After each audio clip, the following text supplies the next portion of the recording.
want to be more confident, brave me. I want to be that person. I love these Fendi's. I have a problem. Converse. I have a problem. I love how you just like don't even care. A few of the others had some concerns. Were they concerns that they couldn't talk to me about? They're having secret white meetings, and they're sending secret white emails. Girl, you know these white people are. Oh, okay. That's it? What has this been like, the process of creating the show for you, which has received wide acclaim and great success? I mean, it's been incredible. It's been a journey. You know, HBO actually called me to ask if I was, free after having worked on a pilot with ABC, and the pilot did not get picked up. And I was devastated. I was like, okay, well, I blew my shot. And then a month later, they called and said, hey, we heard you're free. Do you have any ideas for us? And I had a celebration that night just based off of the call. Like, guys, I got a call from HBO. Here, we on. And was that party number one? That was party number one. And then, just developing with Casey and Amy and figuring out what the story that I wanted to tell was central. And they were really helpful in terms of just helping me ground the idea. But I knew that I wanted to have a show set in LA. I knew I wanted to highlight specific parts of LA that I hadn't seen demonstrated in the most positive light in the last couple of years, and wanted to make South LA sexy.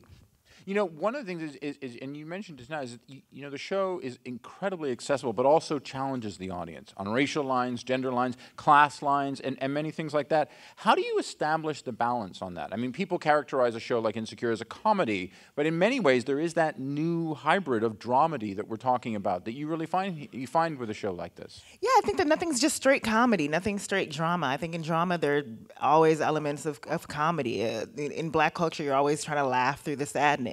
And it's a testament to just the experiences that we go through, and again, going back to something, it's not a documentary at the end of the day, but we're just trying to tell a very, very human story. And I think by putting elements that other people have gone through and having dimensional characters that you feel like in your lives, I think people are holding on to that. We in creating the show, we wanted people to say, "Oh, I know that guy," or "I've slept with that girl," or or that guy. I've been through that situation. What have been some of the experiences you've had of people watching the show and saying to you, like, "Oh my God, I so know that guy, and I so keep away from him"? That's been the best part, honestly. The first couple of weeks we were doing screenings of the pilot, in some cases the first 2 episodes, and people would come up and say, were you hiding under my bed? Were you in my bushes? And I'd say, yes, I was, but I was not. But it's just a matter of them feeling connected to the story and feeling like, despite, I just had someone tell me yesterday, she was like, I'm white and Jewish, but I'm married, but I know this girl and I know what she's going through and I relate. And I really just love that. That's kind of what we strive for.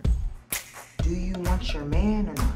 Do you know your plans or not? You gonna go back home or not? You gonna claim your throne or not? Is you Khaleesi or that other bitch whose name I don't remember?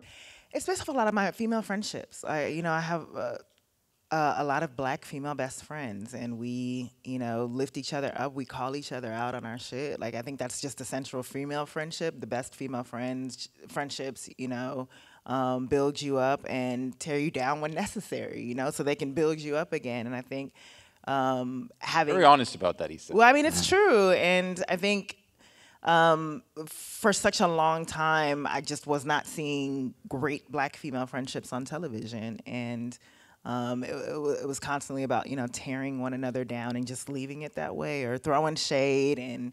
And there are elements of that, but, for the most part, Black women are central to my life. And so the relationship between Issa and Molly is the core relationship of the show, and that will not change. And so we wanted to focus on,